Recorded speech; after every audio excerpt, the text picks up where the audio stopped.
Hi, Rasha. Hello, Bob. Hi. How are you? I'm good. How are you? I'm good. Let me introduce us. I'm Robert Wright of Blogging Heads TV. This is an episode of Worldwise. You are Rasha Kamel in Cairo, joining us from Cairo.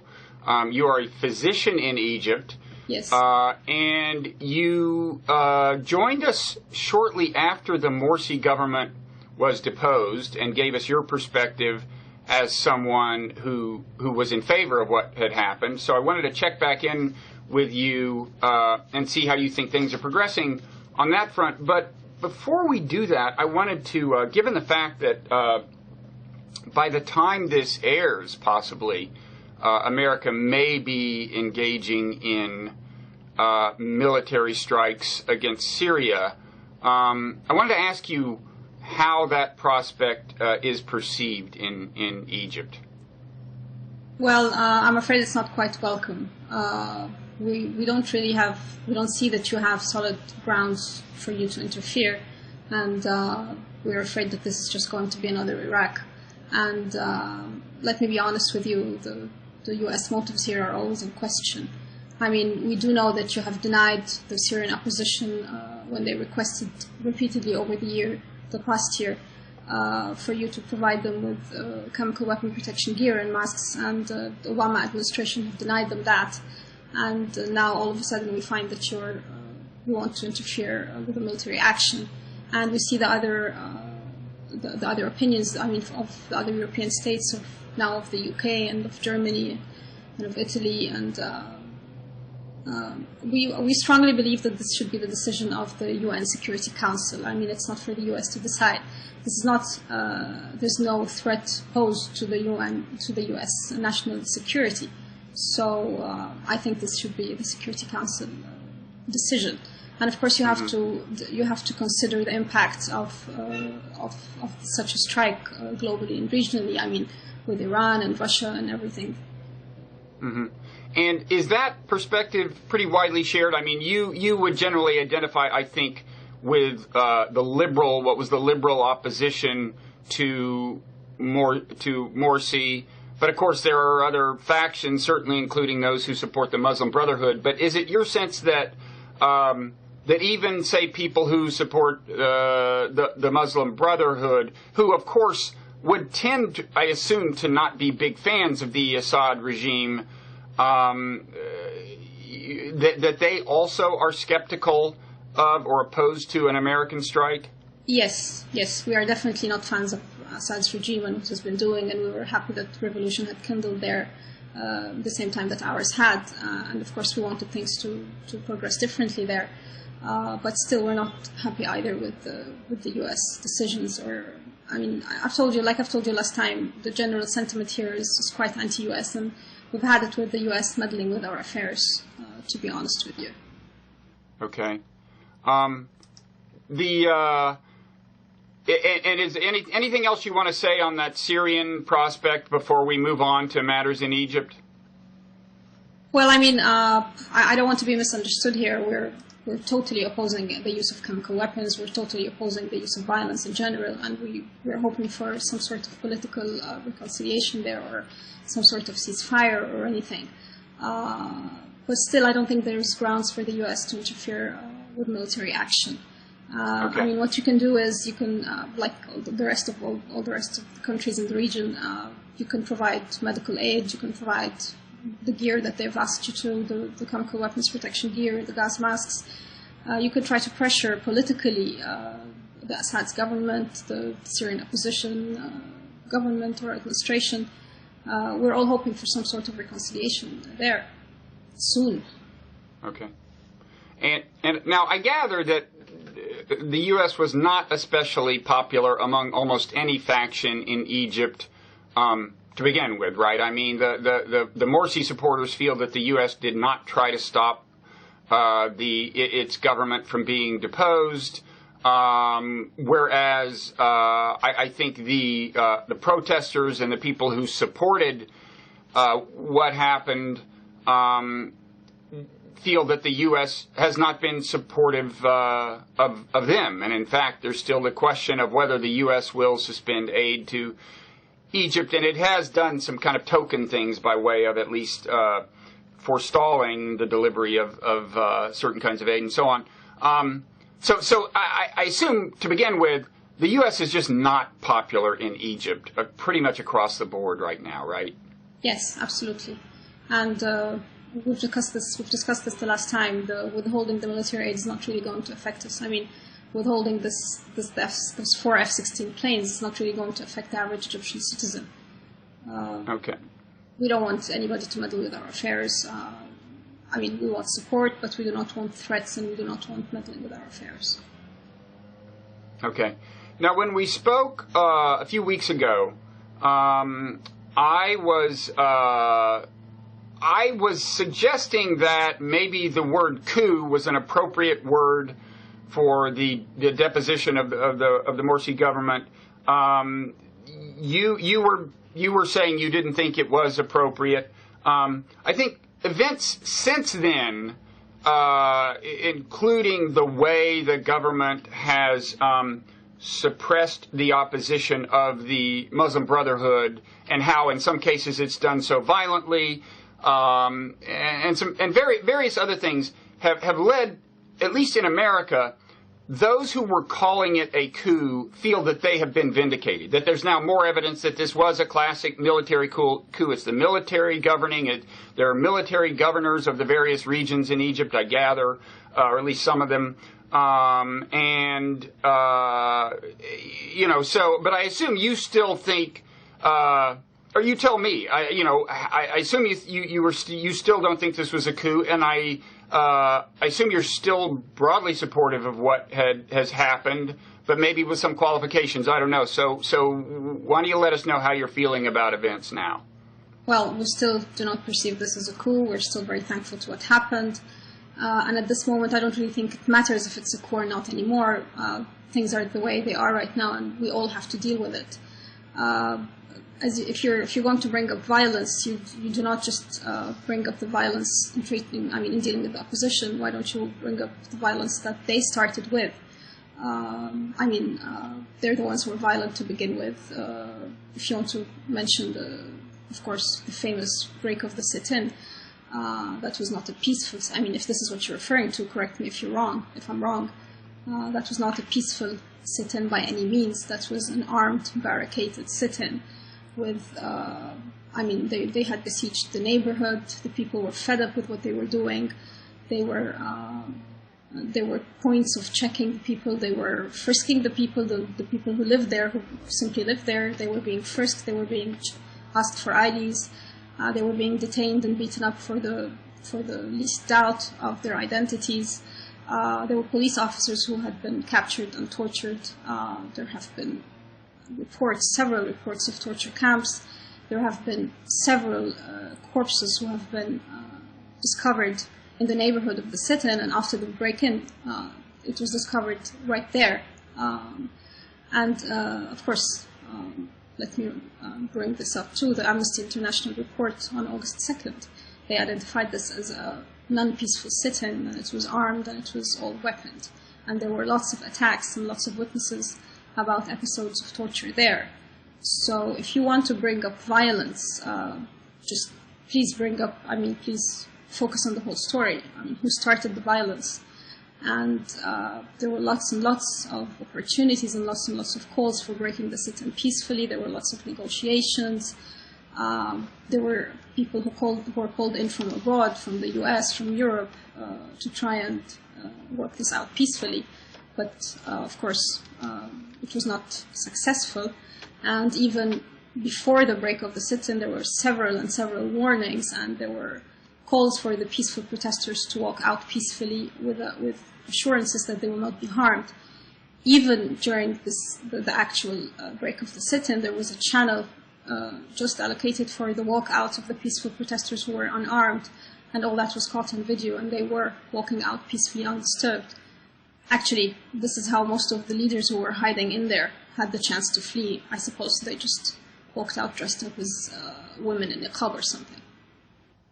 So you don't think that the government could have dislodged and I guess to be clear, I mean, the protest camp, the major camp that was broken up, it was, there were arms, you're pointing out that there were people armed within it, but it was not, at the time of the breakup, it was not initiating violence, right? Oh yes, it was. The first casualties were on the officers' side. They are the ones who started firing. And let me just bring to your attention, there was a sit-in who was being broken up simultaneously with Rabaa, and it was a major sit-in too. It was on the Nahda Square. There was 0 fatalities there because apparently it was not as armed as Rabaa. So the police officers, and with the help of the military, they just broke it in peacefully, and there was 0 fatalities there. Okay, well, of course, the Muslim Brotherhood would have, of course, a different view of the order of events, I'm sure. But of course. But but anyway, I gather you think that the government could not have dislodged the camp with a much less overwhelming show of force. You don't think it could have done so with a whole lot less violence? They've been staying there for over 45 days, and there've been several repeated calls for them to break the sit-in peacefully.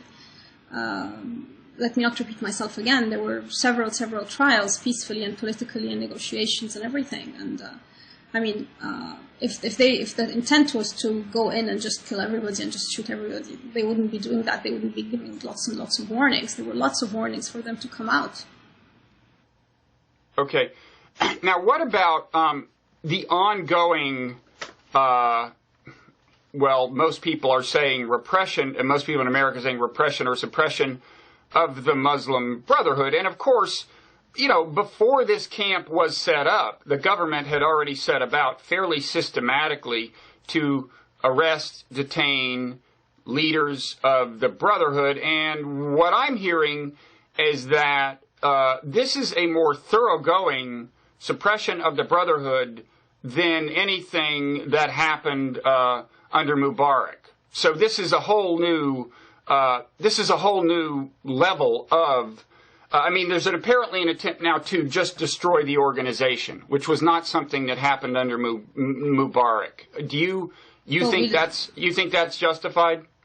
Well, we did not see that face of the Muslim Brotherhood under Mubarak. I mean, we're all astonished. We never saw that they saw it coming, that they could be so violent.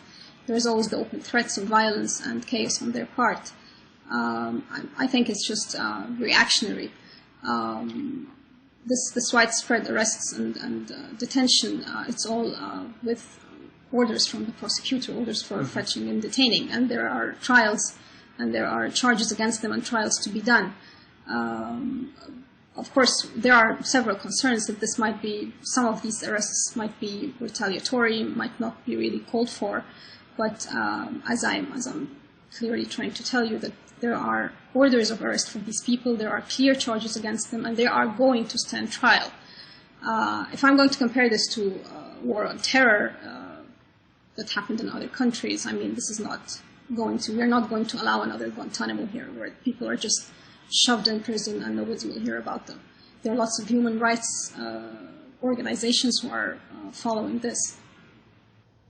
Well, okay, but right now, I remember last time we spoke when I said it seemed like a coup, you said, well, there's not martial law. Well, actually now there is martial law, right? There is not due process of law. They can arrest people and not put them on trial and hold them for as long as they want and all that, right? I mean, we may hope that sometime they're put on trial, but at the moment there is not due process of law in Egypt, right?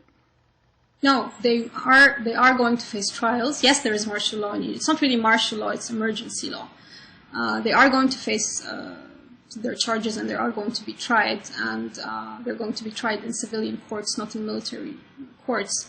It's not a crime to be a member of the Brotherhood, but it's a crime to incite violence and to cause chaos and terror.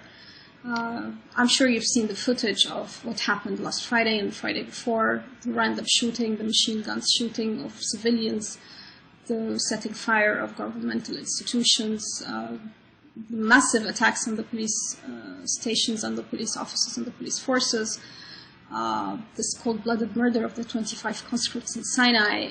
All of these are terror acts, and they have to take the necessary measures. I mean, desperate times call for desperate measures.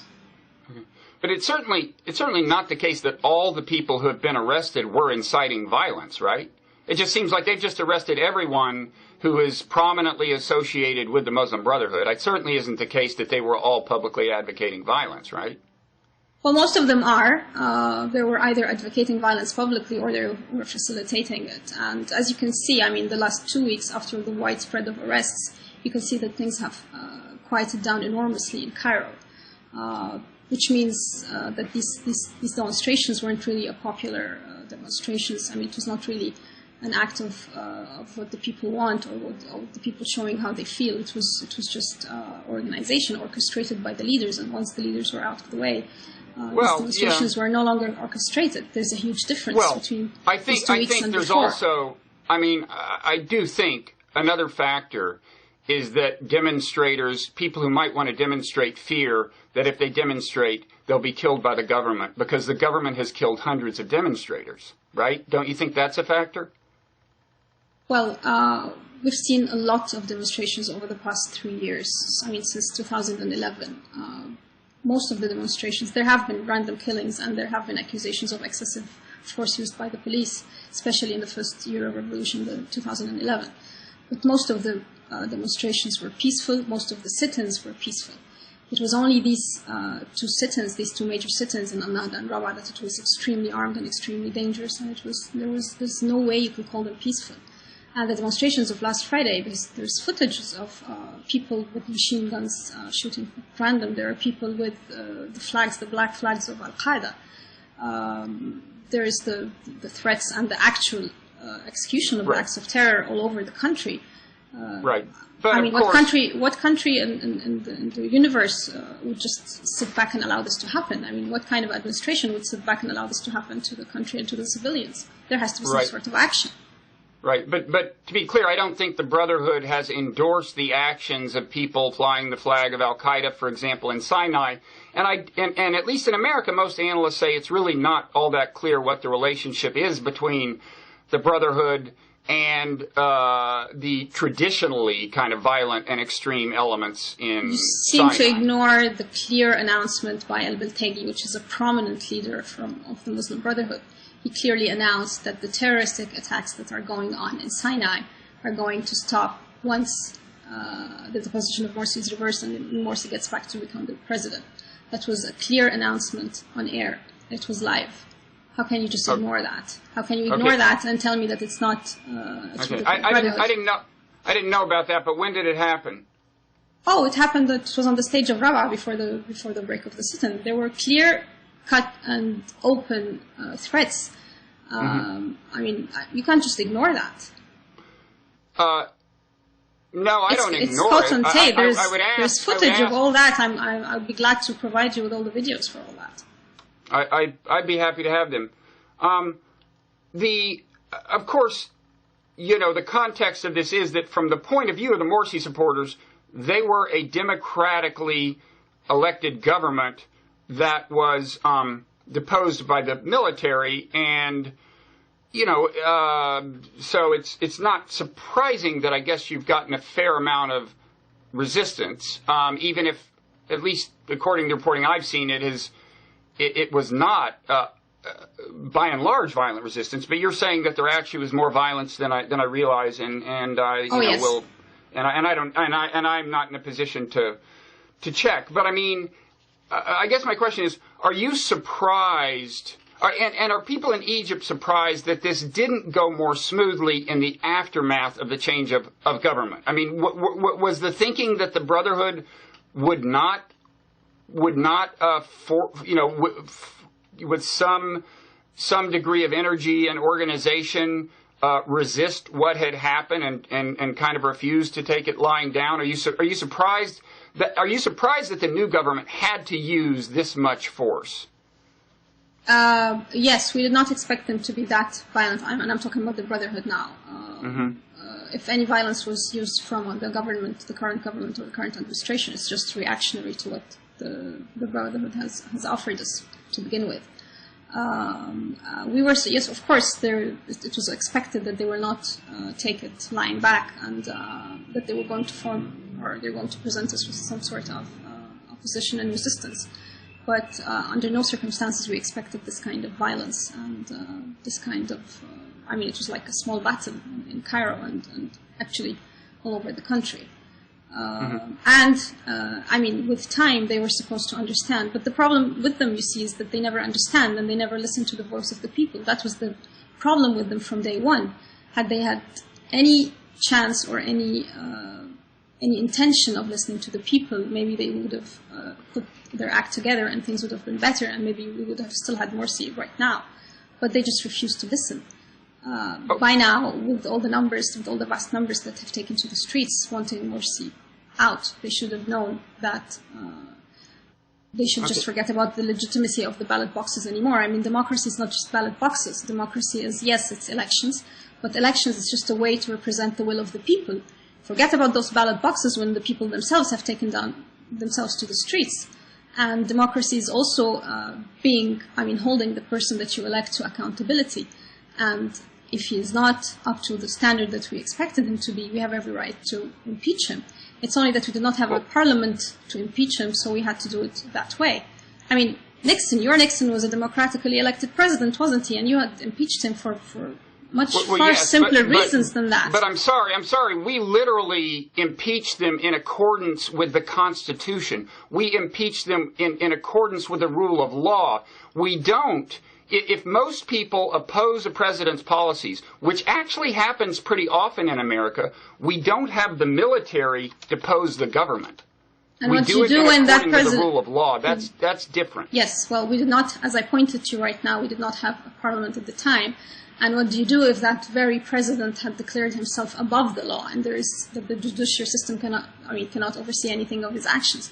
What brought all this up was his constitutional decree. What can you do then? What kind of law will he abide to? What kind of courts or court system will he abide to? Okay, so let me be clear on what he had done that you thought warranted this kind of extraordinary reaction. Now, there had been, in November, he had kind of gone for this power grab where he tried to, revise the Constitution. But there was resistance to that, and as I understand it, he backed off of that, right? So that crisis was over.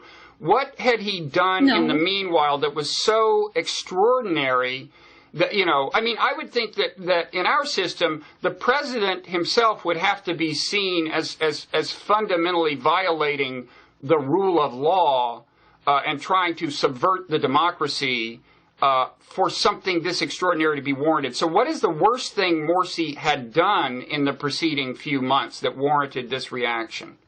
Well, I do not see how he reverted his constitutional decree, because he had not. He had verbally said that, yes, once we have a parliament, you can do whatever you want and you can revert some items of the decree. But, of course, he did not actually do that. We did not see that in execution. And, that he besieged the constitutional court, that he changed the laws of the constitutional court system. We've discussed all that about his power grabbing. It was not just for himself, it was for all the members of the Brotherhood, how he just infiltrated all the institutions of the government, how he tried to empower all the Muslim Brotherhood members and all those who are affiliated to them. And with all the discontent around the public, he would not listen. And before this deposal, there was, let me remind you again, there was calls for him to reconciliate with the opposition. There were calls for him to agree for an early presidential elections. There were calls for him for the people to have a referendum, whether we want him to still continue with his 4 years period or not, all of which he just refused adamantly. Mm-hmm. Well, okay, but, one option was to wait for the next election, right? And actually, wasn't there a parliamentary election fairly soon, and then you would have had to wait a while, I think, for another presidential election. But that's one option in a democracy. That's kind of the option in a democracy. Well, with the way things were going, to wait for the next election. Why was that not feasible? With the way things were going, we had the concerns that there wasn't going to be any elections soon. Let me remind you of what happened in Gaza. I mean, Muslim Brotherhood, Hamas, they were democratically elected in the year of, 2003, I suppose? And they did not have won elections ever since. Well, but wait. The U.S. and Israel systematically subverted their government. Hamas actually won the election. We failed to recognize it and then did everything we could to keep them from ruling in the first place. I mean, yes. But once they've ruled, and once... But they did. No, I'm sorry. But the U.S. and Israel undermined Hamas and kept them, as I recall, from governing. And Hamas, actually somewhat like the Brotherhood, now in Egypt, said, "Wait a second, we won the election," and things got violent. But it's simply not the case that Hamas I did not mention the U.S. and Israel here at all. Yes, at first the U.S. and Israel tried to do that. But after that, I mean, what I'm trying to say is once they are in power, they just manipulate everything and they can just twist everything around. Just like Hamas did. They did not have any elections ever since. We had the same concerns here, that either the elections are going to be rigged or that they're just going to be postponed. All right, then. Why didn't he agree to have a referendum? Why didn't he agree for early presidential election with all the general discontent in the public? Why didn't he do that? Well, he probably should have, but I don't think he was obliged by law to do any of that, right? That was his decision. He was obliged by law to have another election when an election was scheduled. Well, he was obliged by the law of existence and the law of the public and what the desire of the public, of his public. Okay. Now, the Hamas thing is interesting because you say, well, why didn't Hamas ever have another election? I would say because they won an election and then were nonetheless denied the right to rule legitimately. And, that was in the beginning. And some people would say that has now happened with the Brotherhood. You would describe it differently, but in any event, I want to ask you about a concern a lot of people have, that Islamists will now say, look, you can't work within the system, so you're going to see actually more terrorism, more Islamist radicalism than you did before. That's a concern that a lot of people have in America. You don't have that concern? We do, of course, but this is all manipulation by the Brotherhood. Let me just make there's a clear demarcation of the government or of the political system of the Brotherhood and Islamism. We all know, maybe not the general public, maybe not the less educated public, but we all know that the Muslim Brotherhood did not really come here with a right outward Islamic agenda. It was all political for them. This is number one.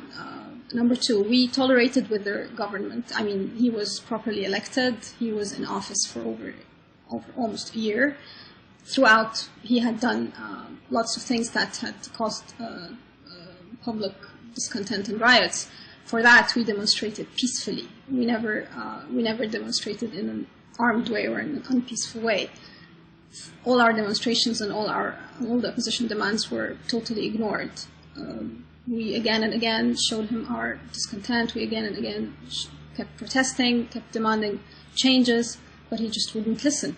We gave him a chance. We gave him a whole year, but then we saw the country sinking. But I mean, how worse could it get? Are we just going to sit and see the country just sink and sink and sink over the next coming 3 years? You mean sink like economically, or sink, what was the fear about what would happen? The fear was, yes, sink economically. The fear was the consolidation of power to the Muslim Brotherhood. Himself, I mean, he was just giving himself more powers and powers and powers. That was not a very, something very optimistic for us to see in a leader that has been democratically elected. I mean, this is not the transition for democracy that we wanted. It was just another dictator. He used democracy to come into office, and then he just started exercising all the dictatorship rules that we've all known. Okay. Let me ask you another question. In the United States, we've had, we don't generally worry about, the military, taking over the government or a president being forcibly deposed or anything like that. We assume that everyone is just going to respect what happens at the ballot box. Whoever leads gets to lead and so on. And one reason for that, it's not because, we're special or anything. It's just because we've had democracy going on now for so long that people assume that everyone's going to respect the rules. And so because people assume it, they more or less do. Do you worry that now that we've had one government deposed by military intervention, in Egypt, that it will be hard to reestablish a robust democratic tradition, assuming that there are elections, which I don't know when that's going to happen, but do you worry that even if the government does eventually have elections, it just won't be the same, and democracy will be more fragile because it didn't work out this time? No, we are learning from our mistakes. This is just a transition to democracy. It's going to take time until everything is well established here. With the next elections, it was wrong from the start. The constitution had to be built first, and then the elections had to take place, and this is what's going to happen now. With the constitution and with the elections coming afterwards, we're going to have a parliament. If there's any problems with the next president, it's going to be, hopefully not. We've had it with changing presidents for the past few years. If there were to be any problems, it's going to be addressed properly through the parliament. This is the way we want it to be, and through elections as usual. And I'm sure there's going to be elections soon enough. Do you think in any ways the current government has gone too far? Again, they've arrested a lot of Muslim Brotherhood people. They've banned all Muslim Brotherhood media outlets, I think, and they've banned some other media outlets. I think that Al Jazeera Egypt has had some reporters arrested, and is even maybe now totally off the air. It is off the air, yes. Yeah, and again, this is worse than any. This is more severe restriction of speech than anything that happened under Morsi, I believe, or under Mubarak. Do you think in any way the new regime has gone too far? Well, I think Al Jazeera has gone too far to begin with as well. Well, let me be frank with you. The media has to be reformed. Egypt media has to just correct its house and get its house in order. But Al Jazeera they have been a partisan mouthpiece for Muslim Brotherhood for so long, and they have been inciting violence, and they have been inciting violence against Copts. It was just all a series of inciting misinformation, and they were mainly addressing the international viewership, and they were just falsely increasing the tension. With most of it was actually make-believe events. You can't just expect the government to just watch that and sit around. On the other hand, there are other channels as well that is also inciting hatred and violence excessively against Muslim Brotherhood. Both ways are unacceptable. The reason for the closing down of Al Jazeera now is, the logistic reason now is that they were found to be working without permits. They have been working without permits for so long. I know you can argue that. This is why I said this is the logistic reason, but the effectual reason, of course, is that I don't think any country can just have some sort of media channel inciting violence like that. Well, you could always just give them a permit if the permit is the problem, right? I'm kind of skeptical that that's really the government's main concern here. And I would say that, Al Jazeera, I was watching it on the eve of this latest change of government, and I don't deny that they may have had a pro-Brotherhood bias. In America, pretty much every media outlet has some kind of bias, but the fact is they were letting spokespeople for your side on the air, and I heard them on Al Jazeera. So it wasn't like just a propaganda outlet, right? It's the incitement to hate. It's not just that. For example, France closed down Al Manar channel too because there was incitement for violence and hatred too. Al Manar is the channel for Hezbollah. France had a court order to close it down too. It's when you finally, or when you all of a sudden view that there is questions about the channel and that it's causing problems in your country. It's a question of sovereignty. I don't see a problem with getting a court order and dealing with it properly. Mm-hmm. Okay. Let me ask you. We don't have a lot of time, but let me ask you. One person who was prominently associated with the anti-Morsi movement is Mohammed el-Baradei, and he. I guess he was leader of the National Salvation Front or something, or is that wrong? Yes. Was he? Yes, he was head of the party, and he was leader of the National Salvation Front. Now, and spokesman on the party. He felt that the new government's what the new government did in dislodging this protest camp was so unnecessarily violent that he resigned. He withdrew his support for the government. And left the country. Does his judgment at all affect your view? And since you obviously don't entirely subscribe to his judgment, why do you think he reacted that way? Well, I have the utmost respect for Baradei and, of course, for his set of principles. But his action here and his performance here was extremely, extremely disappointing. If he had other plans to deal with the sit-in and to deal with the violence caused by the sit-in, why didn't he propose it? I mean, isn't 45 days of trials enough? How many officers and how many innocent bystanders and civilians should have been there, or how many of them, what number of them would be enough for him to call for breaking the sit-in? And how many people did he have to see tortured and detained and killed? His performance was really disappointing. I mean, I don't understand how can he just left. I mean, he had a very, very important position. He was the vice president for global affairs. He was he had the chance to speak for Egypt globally. And now he's in Austria. I don't know, how is he going to fight for a country from another country? I wish he had stayed with us here and fought for Egypt. Didn't the government say that if he had stayed in the country, he would have been arrested? No. That's not true. I'm sorry I couldn't hear your answer, but... no, that's not true. That's not true. There are no warrants for his arrest.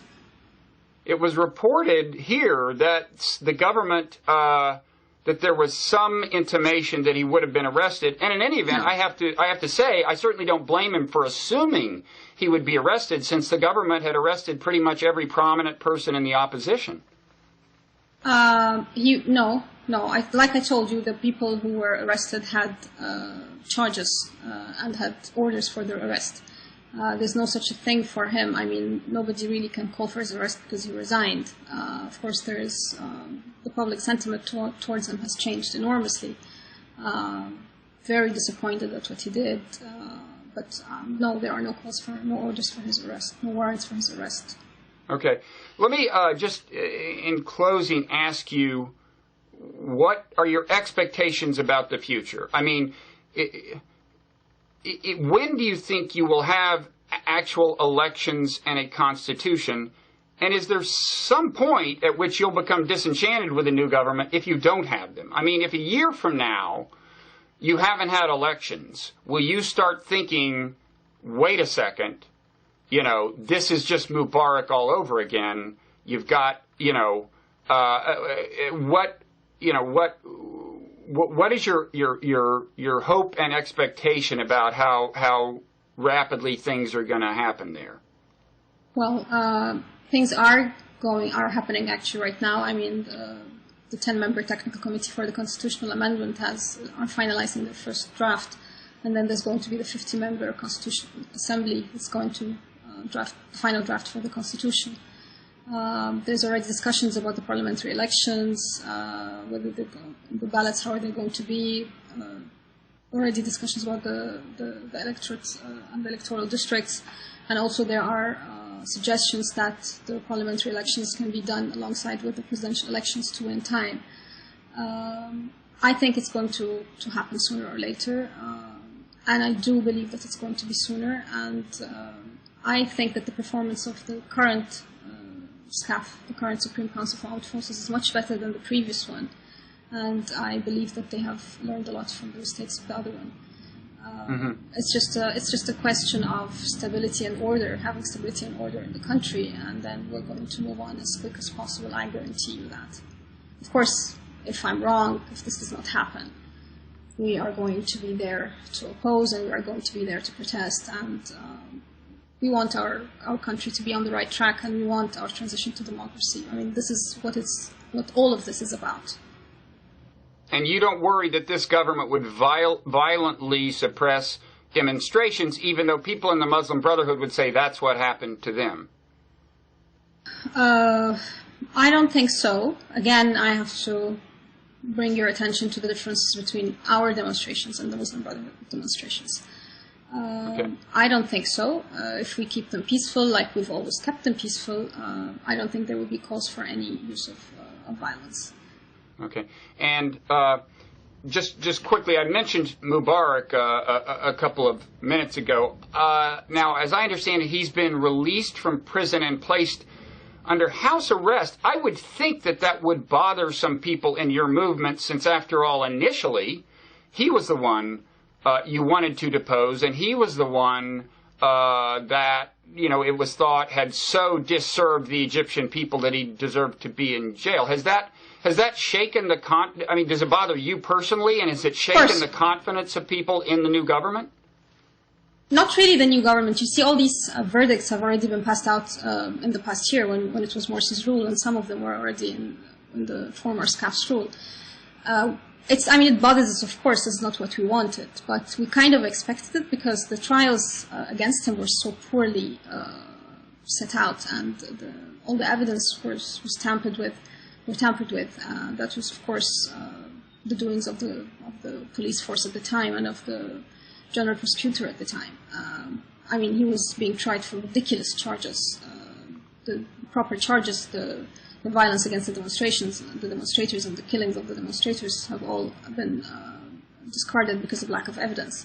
He's been acquitted from these charges that he's been recently acquitted from are all things that have to do with embezzlement and squandering, money from this agency and from that agency, from, for example, Al Ahram. It's the most prominent news agency that we have here. This is all ridiculous. I don't blame the current government for that. It was all a matter of time. They were just stalling, and it was all being appealed and reappealed. Yeah, but wait, it's martial law. The government could keep him in prison if they want. They've suspended the rule of law. If this government wanted him to be in prison, he would be in prison. So they don't want him to be in prison. Yes, but why would you want him? Wouldn't you come out and say why is he in prison if he's already exonerated and acquitted by the court of law? Wouldn't you come out and say that? He's already under house arrest, and there are trials and hopes for retrials, and hopefully we can get proper verdicts for that. Okay. Well, listen, I really appreciate your coming on and talking to us, and I appreciate your kind of enduring my sometimes critical questioning, because I know, although you're viewing things from a particular perspective in Egypt, you certainly know a lot more about what's going on there than I do, and you have a much more direct stake in it. And I'm sure it's frustrating sometimes to hear somebody like me, who's in a distant place and not so directly involved, give